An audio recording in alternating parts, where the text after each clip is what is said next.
Bonjour les yogis, c'est Valentine. Une vidéo aujourd'hui sur l'orgueil. C'est le bon moment, je pense, pour faire cette vidéo. C'est un petit peu bruyant dans ce café. Je suis en transit entre Narbonne, entre Le Cat et Dunkerque, parce que je vais chercher les enfants pour leurs vacances scolaires avec moi. Je suis super contente. Et puis j'attends du coup le train près de la gare du Nord.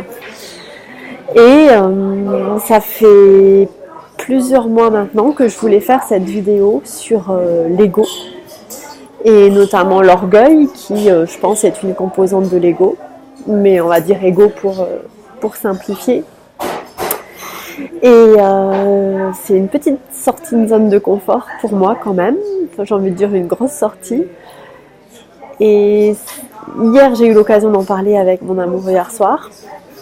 Aujourd'hui j'ai répondu à un message de Justine, je pense que je peux te nommer Justine, je te fais des bisous. Et j'ai été amenée à partager la même citation d'Eckhart Tolle sur l'ego que je vais vous partager après. Donc je pense que là, la vibration, on est dedans. Donc je la fais maintenant et puis où que je sois, allez, on est parti.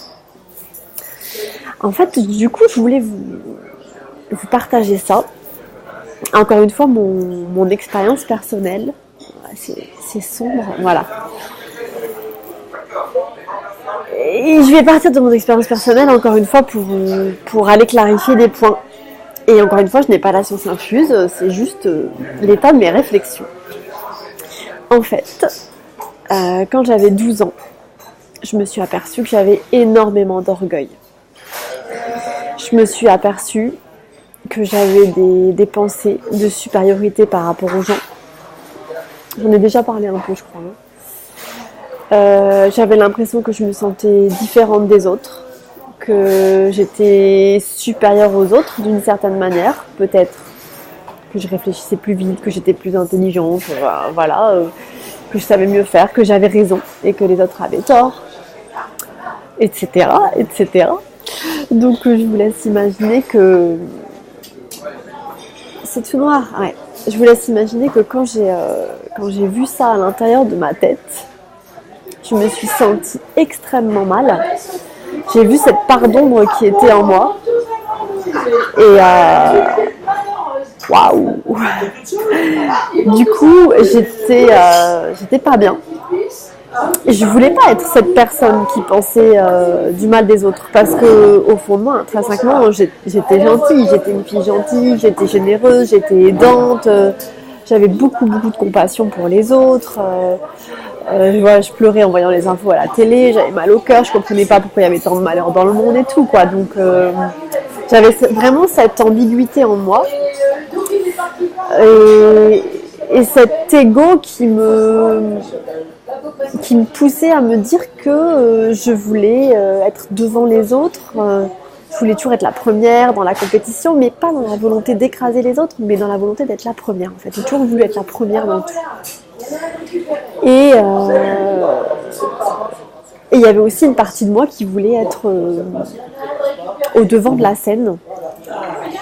Je voulais aller à l'école des fans, j'adorais du spectacle, voilà, j'aimais beaucoup être regardée dans un sens artistique, faire des prestations à la danse, au spectacle, et en même temps j'avais très peur, j'avais beaucoup de tract et j'avais un grand manque de confiance en moi, mais bon voilà, il y avait toujours cette ambivalence. Et du coup, ça m'a suivie, mais à partir de cette époque-là, j'ai voulu écraser ça, parce que je trouvais que c'était très moche. Et du coup maintenant avec le recul, j'espère qu'il n'y a pas trop de bruit, que vous entendez bien ce que je dis quand même, hein, sinon je vais devoir la refaire. Avec le recul, je me dis qu'en fait je me suis enfoncée moi-même. Je me suis appuyée sur la tête moi-même parce que j'ai tellement trouvé ça moche.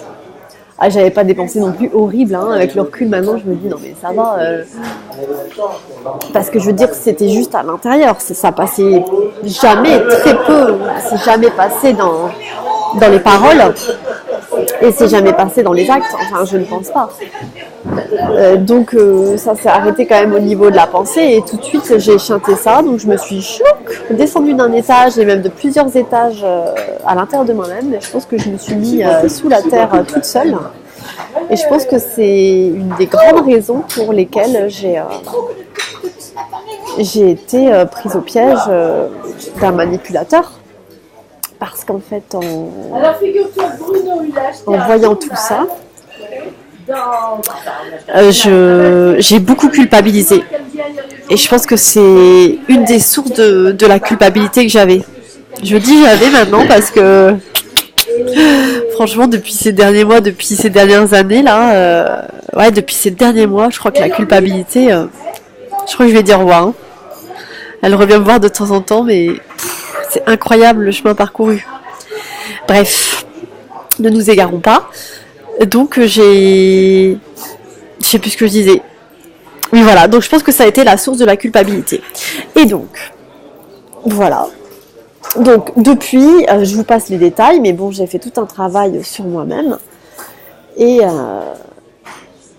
plus j'avance vers l'acceptation de mes parts d'ombre, vers l'acceptation de qui je suis, parce qu'il n'y a personne qui est parfait, on est tous imparfaits, plus j'accueille ces parts d'ombre, mais moins elles ont d'impact dans ma vie, qu'elles aient un impact que l'on ressorte ou bien que l'on refoule, parce que moi je refoulais et donc je pense que ça s'est transformé en culpabilité.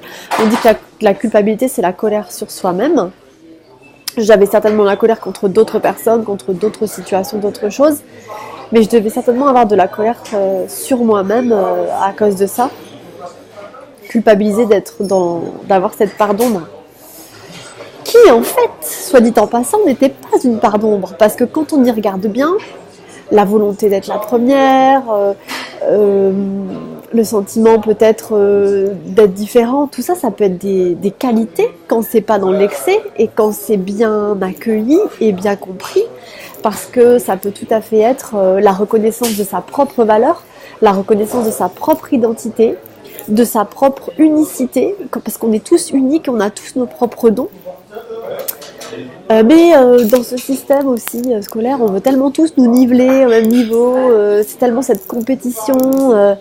Donc tout de suite, j'ai vu des pensées qui disaient que j'étais supérieure aux autres, ça voulait dire que je voulais écraser les autres, alors que non, c'était peut-être juste, voilà, moi mon don c'est ça, ma différence c'est ça, et je peux respecter la différence des autres tout en étant moi-même et en faisant briller ma lumière tout en acceptant la lumière des autres. Bref. Donc je voulais vous lire ça, que j'ai trouvé dans Après l'extase, la lessive. Et vraiment, ça m'a choquée quand j'ai lu ça. Et c'est là que j'ai tout compris. En fait, c'est Jack Ronfield, donc l'auteur de ce livre, qui nous dit que dans les enseignements spirituels, on nous amène à détruire les attitudes qui sont centrées sur nos propres besoins, qui sont centrées du coup sur notre ego. Ok. Ça, c'est sûr. Mais lui, il va plus loin et il dit que cet enseignement-là spirituel qui vise à, entre guillemets, détruire l'ego, ça dépend, c'est pas dit de la même manière par tout le monde, mais qui vise à aller voir cet ego, en tout cas, il est à équilibrer avec la nécessité d'encourager l'amour de nous-mêmes. Je ne sais pas si vous me suivez. C'est-à-dire que nous devons parfois nous défaire de notre ego, certes, mais parfois, ce sont notre haine et notre mépris de nous-mêmes qui posent problème. Dans ce cas, la guérison et la libération de notre cœur ne peuvent se faire qu'à travers l'amour de cet ego que nous avons rejeté. Je ne sais pas si vous comprenez ce que ça veut dire, je pense que oui. Donc je vais repréciser, c'est-à-dire que voilà, dans mon cas, voilà, j'ai vu cet ego, j'ai vu ces pardons, pouf, je me suis complètement mise sous terre, toute seule. Ça a engendré de la haine et du mépris pour moi-même. Si j'ai du mépris pour moi-même, je ne me respecte pas, je ne me laisse pas respecter par les autres, je ne m'affirme pas. D'où, je me laisse avoir par un manipulateur pendant 15 ans et barque à la roulette.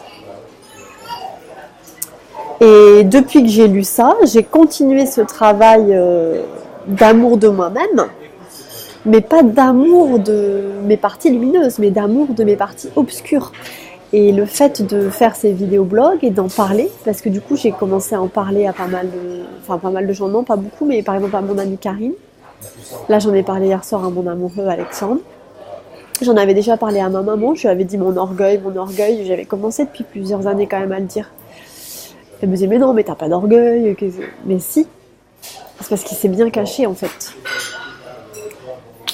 Vous connaissez pas ça de moi, hein. Il y en a peut-être qui l'avaient vu, mais bon. Mais oui, parce que c'est d'où le manque de confiance. Parce que quand vous avez une pensée orgueilleuse qui vous vient, en quoi est-ce que c'est une pensée de confiance en soi? Comment on peut dire que c'est une pensée orgueilleuse? Comment l'observer? Comment ne pas se juger? Comment la laisser passer? Comment l'accueillir? Et puis rester dans l'attitude juste, l'action juste, la parole juste. Tout un programme, n'est-ce pas? Voilà, parfois ce sont notre haine et notre mépris de nous-mêmes. Donc l'amour de cet ego que nous avons rejeté. Donc du coup je voulais vous lire ça parce que hier soir avec mon amoureux Alexandre on a eu une discussion aussi. Il y a eu une petite crise d'ego ces derniers jours. Et là, il écoute beaucoup son intuition et par son intuition, il a reçu comme message récurrent ton ego n'est pas ton ennemi, c'est ton allié. Ton ego n'est pas ton ennemi, c'est ton allié. Voilà, donc notre ego est notre allié. Observons notre ego, acceptons nos parts d'ombre et faisons-en notre ami. C'est-à-dire qu'à un moment, du coup, on arrive à ce moment où on a la pensée d'ego qui vient, de peur, d'orgueil, et puis on la voit. Et c'est là que l'alchimie se fait, qu'on la transforme, on l'accueille, et comme on l'accueille et qu'on l'observe, elle se transforme, et je sais pas ce qui se passe en fait, faudra que je creuve la question. Mais en tout cas, je suis encore en train de travailler dessus. Voilà, mais c'était un grand point quand même, une grosse prise de conscience. Donc ça, c'était en septembre, c'était il y a 6 mois. Et franchement, depuis que je travaille dans ce sens-là, je pense que c'est grâce à ça que j'ai réussi à me libérer de la culpabilité. Donc c'était un point important. Voilà, et du coup, je voulais vous lire aussi la citation d'Eckhart Tolle sur l'ego, justement. C'est exactement la même idée, sauf qu'il ne parle pas d'amour de soi-même. Voilà, et ça je l'avais déjà partagé sur Instagram en photo plusieurs fois. En vous battant contre l'inconscience, vous tomberez dans l'inconscience. On ne peut jamais battre l'inconscience, le comportement dysfonctionnel de l'ego en s'attaquant à elle. Ça veut dire on ne peut jamais battre l'ego en s'attaquant à l'ego. Vous renforcez tout ce contre quoi vous vous battez et ce à quoi vous résistez se perpétue. Bon, c'est la fameuse phrase, ce que l'on regarde disparaît, ce à quoi l'on résiste persiste, et c'est ça. Si on résiste à son ego, l'ego persiste et même s'aggrave, s'accentue parce qu'on le nourrit, on nourrit ce loup. Et si on l'accueille et qu'on l'observe, qu'on en fait notre allié, eh bien, il va nous servir. Parce qu'en fait, on n'est pas que la conscience, on est un tout en fait, on est la conscience, on est le corps physique, on est le corps émotionnel, on est tout quoi. Voilà les yogis, j'espère que je ne me suis pas trop embellicotée dans plein de choses, je pense que j'avais quand même assez les idées claires, mais ça c'est un point important. Allez, namasté, gardez le mojo, et puis coucou les petits égos.